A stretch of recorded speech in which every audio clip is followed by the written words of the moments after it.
بسم الله الرحمن الرحيم.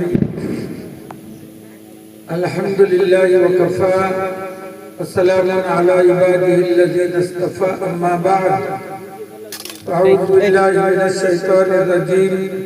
بسم الله الرحمن الرحيم. قال الله تبارك وتعالى في كلام المجيد والفرقان الحميد. أعوذ بالله من الشيطان الرجيم. بسم الله الرحمن الرحيم.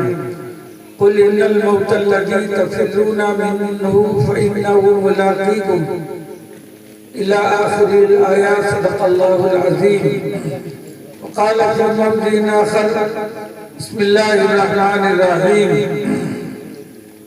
كل نفس ذائقة الموت أو كما قال عليه. صدق الله العلي العظيم. وقال النبي صلى الله عليه وسلم اذكروا موتاكم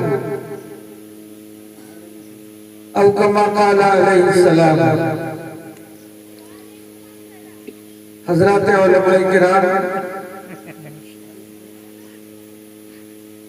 میرے محترم بزرگوں، دینی ایمانی بھائیوں، اللہ جل جلالہ امنا والہ کا بڑا کرم ہے کہ اللہ تبارک و تعالیٰ نے دین کی نسبت سے اس ایصال ثواب مجلس میں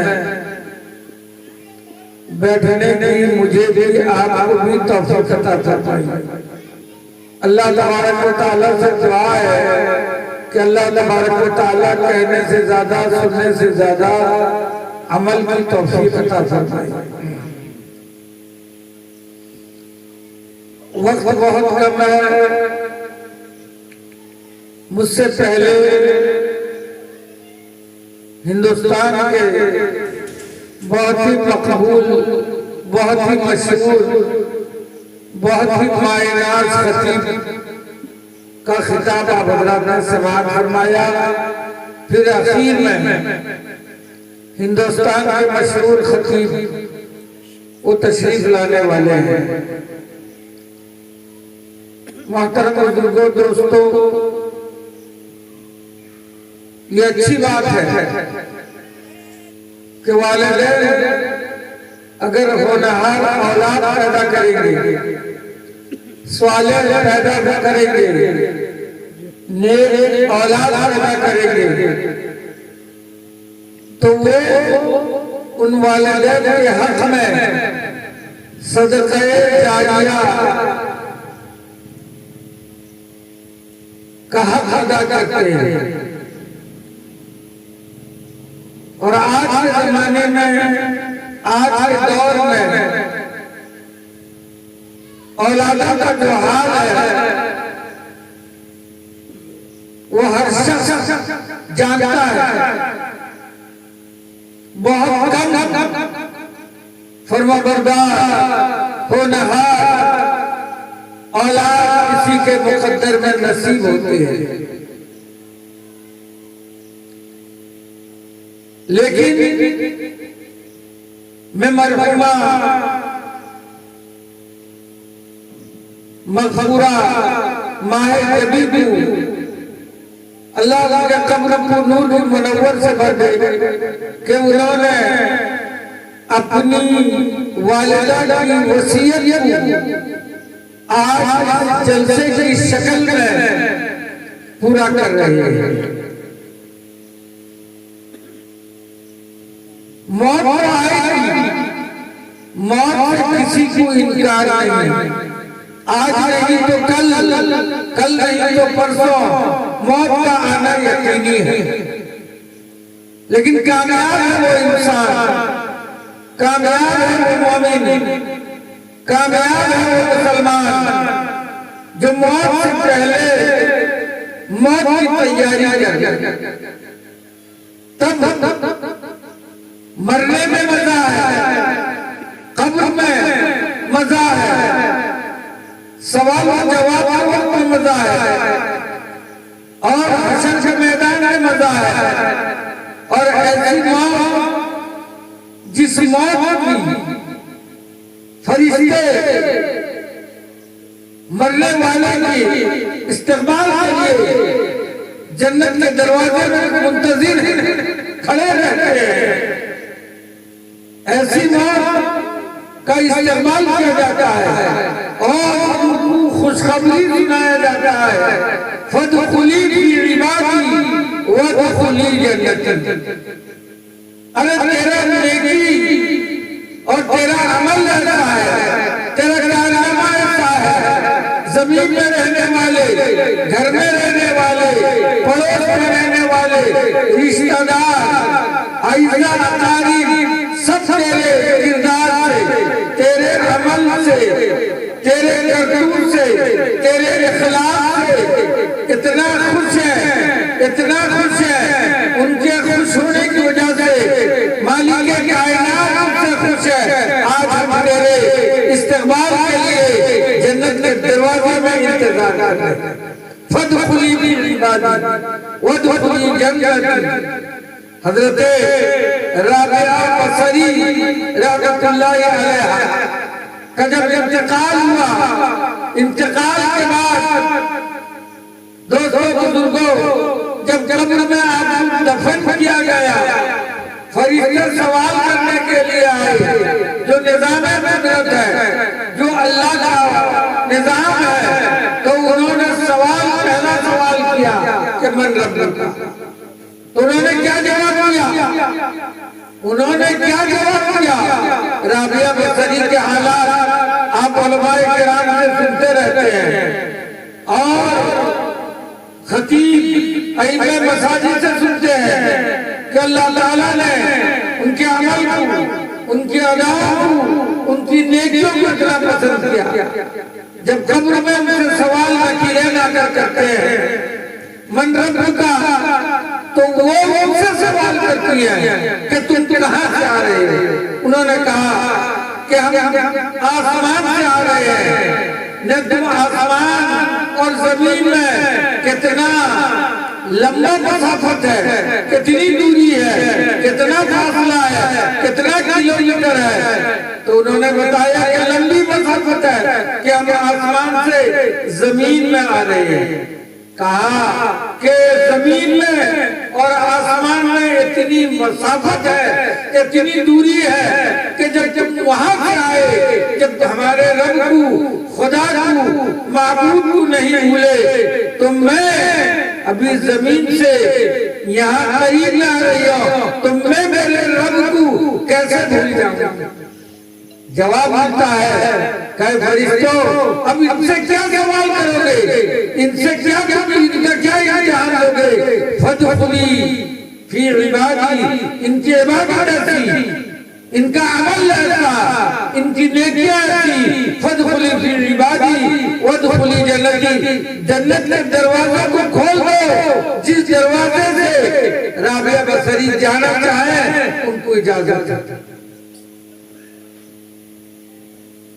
آج ایک ہم ہے, آج ایک ہم ہے دوستوں بزرگوں کہ مسجد کے سامنے ہیں, مسجد کے پڑوس ہیں, مسجد کے سامنے سے گزر رہے ہیں, مؤذن صدا لگا رہا ہے, آواز دے رہا ہے, اللہ اکبر کی, خدا کی بڑائی کو بیان کر رہا ہے, خدا کی کبریائی کو بیان کر رہا ہے, خدا کے مرتبے کا ذکر کر رہا ہے, خدا کی طرف آنے کی دعوت دے رہا ہے, خدا کا گھر کو بلا رہا ہے. ہم سن کر گزر رہے ہیں, جا رہے ہیں. پتا ہے کہ آج اذان سن کر جانے والے اور خدا کے گھر سے منہ موڑنے والوں کا قبر میں انجام کیا ہوگا, حشر میں انجام کیا ہوگا, اور ابدالآباد اسے جہنم کے کس ٹھکانے میں, کس مقام میں رہنا ہوگا. دوستوں بزرگوں اس کی تفصیل کے لیے وقت نہیں.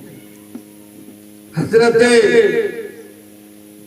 عمرو بن العاص رضی اللہ تعالیٰ عنہ کا نام آپ نے سنا ہوگا. جلیل قدر صحابی, بہت بڑے صحابی.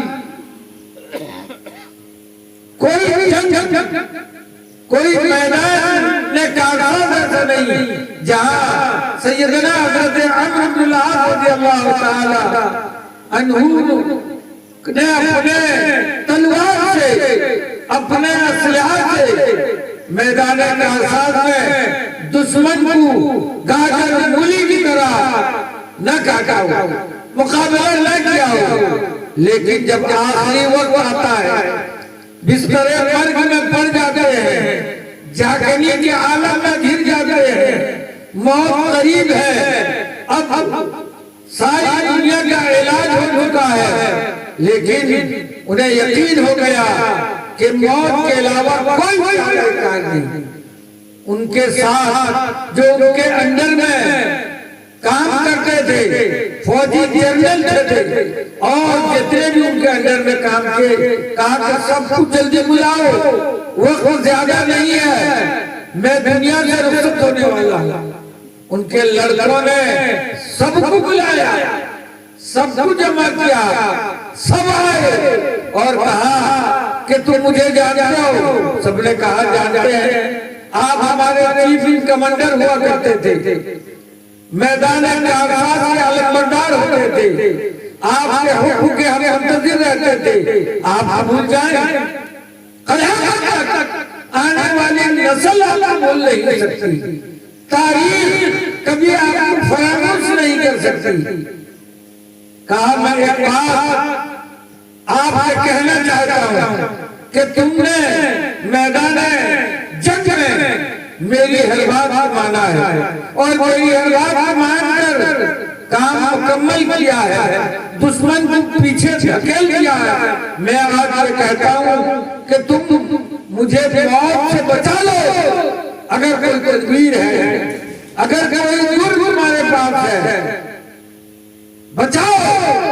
سب دنگ رہ جاتے ہیں، ہکا بکا رہ جاتے ہیں، ایک دوسرے کے منہ کو تکنے لگتے ہیں۔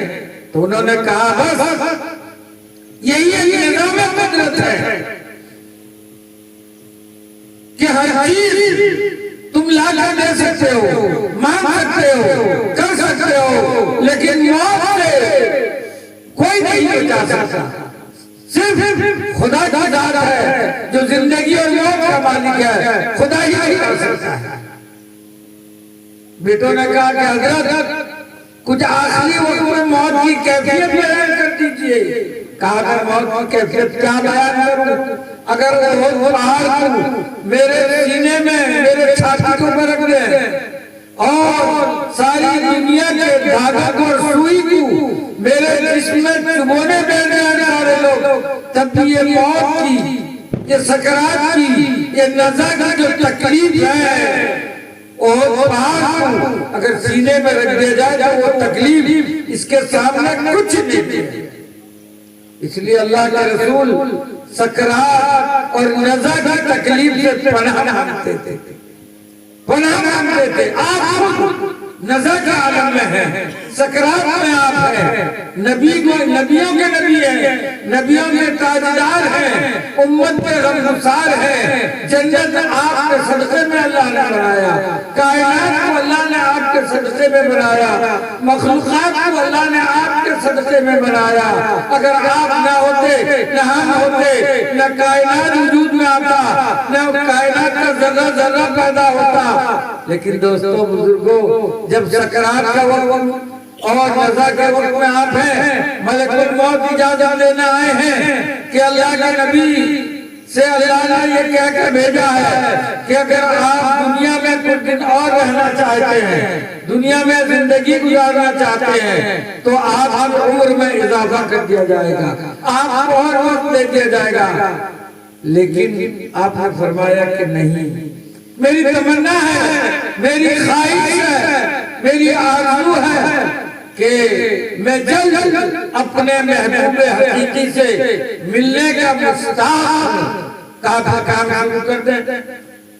جب ملک الموت حضرت عائشہ اللہ کے رسول اور حضرت ملک الموت کی گفتگو سن رہی ہیں، جب قدم مقدس سے مبارک سے آپ کے روح کو نکالنا شروع کیا، جب آپ کے سینے مبارک تک پہنچے، کہا ٹھہرو ٹھہرو، کیا میں جو تکلیف محسوس کر رہا ہوں، یہ نزا کی تکلیف، یہ سکرات کی تکلیف، کیا یہ میری امت کو ہوگی؟ دوستو کیسا غمگسار ہے نبی، امت کا غم کیسا، امت کی تکلیف کا فکر کیسا کہ جو نزا کے وقت، سکرات کے وقت، موت کے وقت ہوئی، امت کو نہیں بھول رہا ہے۔ اب آدم سے لے کر عیسیٰ تک کسی ایک نبی اپنی امت کے بارے میں اپنے غم کا اور فکر کا اظہار کیا ہوگا بتلاؤ، لیکن نبی، اللہ کا احسان ہے کہ اس نبی کی امت میں مجھے اور آپ کو پیدا کیا، اس مالک کا احسان ہے کہ اس نبی کی امت میں اللہ تبارک و تعالیٰ نے بغیر مشقت کے، بغیر مطالبے کے پیدا کیا۔ اسرائیل ملک الموت کہتا ہے کہ یا رسول اللہ، یا نبی اللہ، آپ نبیوں کے امام ہیں، نبیوں کے سردار ہیں، نبیوں کے تاجدار ہیں، کائنات آپ کے صدقے، جنت آپ کے صدقے، جنت میں پہلے آپ جائیں گے، آپ کی امت جائے گی۔ یہ تو ایک جھٹکا ہے، معمولی ہے، یہ کچھ نہیں ہے۔ روایت میں آتا ہے کہ اللہ کے رسول کو بڑا فکر ہوا کہ میری امت موت کے اس صدمے کو کیسے برداشت کرے گی۔ آج بے شرم ہو گئی، بے غیرت ہو گئی، بے حیا ہو گئی کہ دوستو بزرگوں، آج ہم عاشق رسول ہونے کا دعویٰ کرتے ہیں، ہم امت محمدیہ ہونے پر فخر کرتے ہیں، لیکن ہم نے اس نبی کی امت ہونے کا کیا ادا کیا؟ میدان حشر میں اللہ ہم سے پوچھے گا، سوال کرے گا، کیا جواب دیں گے؟ کہا نہیں، میری امت برداشت نہیں کر سکے گی، میری امت اس تکلیف کی برداشت نہیں کر پائے گی۔ کہا کہ پھر جاؤ میرے لفظ کہہ دو، قیامت تک پیدا ہونے والی امت کہ موت کی تکلیف، نزا سکرات کی تکلیف کو آج میں محمد رسول اللہ لے کر دنیا سے جاؤں گا، لیکن یہ تکلیف میری امت سے اٹھا لیجیے، یہ صدمہ اور یہ تکلیف میری امت کو نہ ہو، برداشت نہیں کر پائی، قربان جائیے، قربان جائیے۔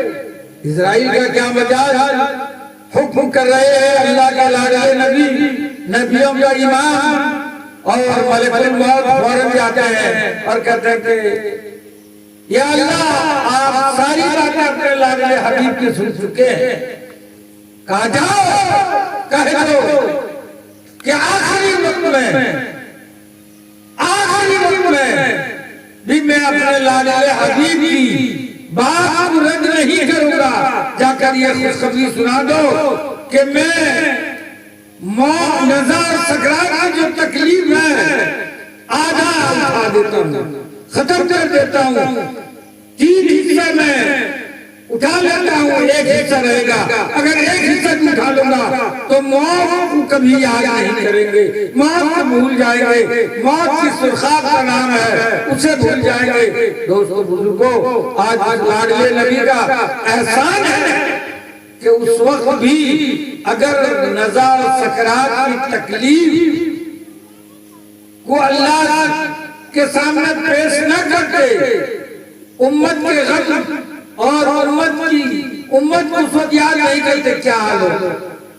اس لیے علماء نے لکھا ہے کہ جو نزا و سکرات کی تکلیف سے بچ گیا، آگے کا مرحلہ اس کے لیے آسان ہے۔ سب سے خطرناک، سب سے بڑا مرحلہ جو ہے وہ نزا کا ہے۔ اور سن لیجئے، مختصر وقت ہے کہ جب لحد مبارک میں اتارا گیا تو صحابہ کرام کھڑے ہیں، لیکن آپ کے ہونٹ مبارک جنبش کر رہے ہیں، ہل رہے ہیں۔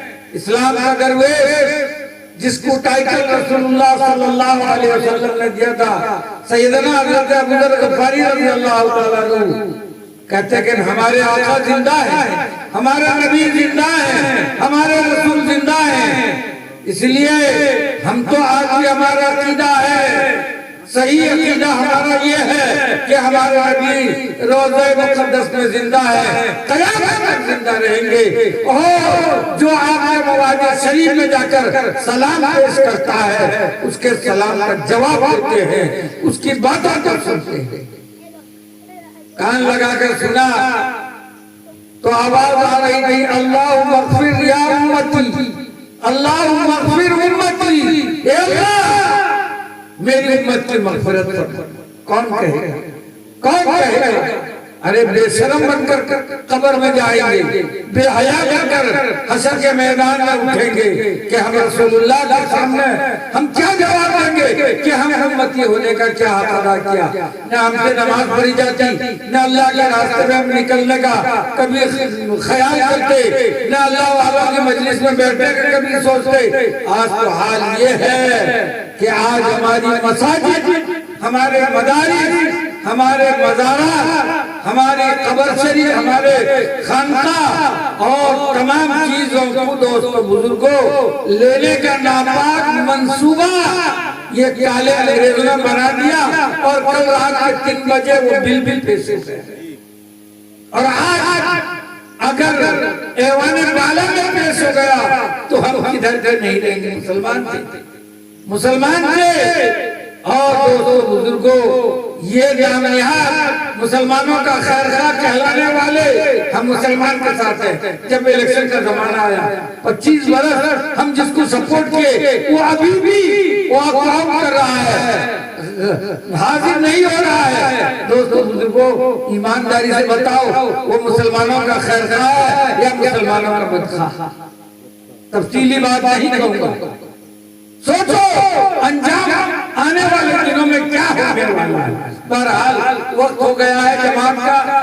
میں والد ہمارے آصف بابو کی والدہ ماہ جبی، اللہ ان کے قبر کو نور کی منور سے بھر، اللہ ان کی بال بال مغفرت فرمائے۔ مجھے حاجی عبدالسلام صاحب سبڑے کے انہوں نے کہا تھا کہ میری موانی اتنی نیک تھی مولانا کہ میں کچھ کہہ نہیں سکتا۔ جنازے کے بعد جب گئے تو مجھے انہوں نے فون کیا، میں کہا میری بہو بھی یہی بات کہہ رہی تھی کہ انتقال سے پہلے بہت وصیت کی تھی، بہت نیک زبان سے نیک باتیں نکلی تھی۔ آج اسی کا نتیجہ ہے کہ ان کے فرما بردار اولاد آج ان کے نام پر ایصال ثواب کر رہے ہیں۔ اللہ تعالیٰ انہیں جنت الفردوس میں اعلیٰ مقام عطا فرمائے، ان کے قبر کو جنت کا باغ بنائے، اور ان کے والد مرحوم جناب توحید صاحب کو اللہ تعالیٰ جنت الفردوس میں جگہ عطا فرمائے، اور اس علاقے کے اس بستی کے جتنے بھی لوگ دنیا سے جا چکے ہیں مرد و عورت، اللہ سب کو جنت الفردوس میں جگہ عطا فرمائے۔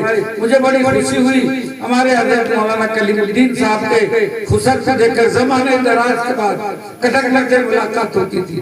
اللہ انہیں بہت پہلے سے ہی انہیں ولی صفت انسان پیدا کیا ہے، دن و رات اللہ کی عبادت میں گزارے۔ میں کہا کہ یہ اس نیکی کا اور اس عمل کی برکت ہے کہ آج روحانیت کے ساتھ آپ 50 سال کی عمر میں آ رہے ہیں، جا رہے ہیں۔ اللہ کے گھر کو بھی مالک توفیق دے دیا ہے۔ اللہ ہم سب کو قبول فرمائے اور آج کے اس اجلاس کو قبول فرمائے۔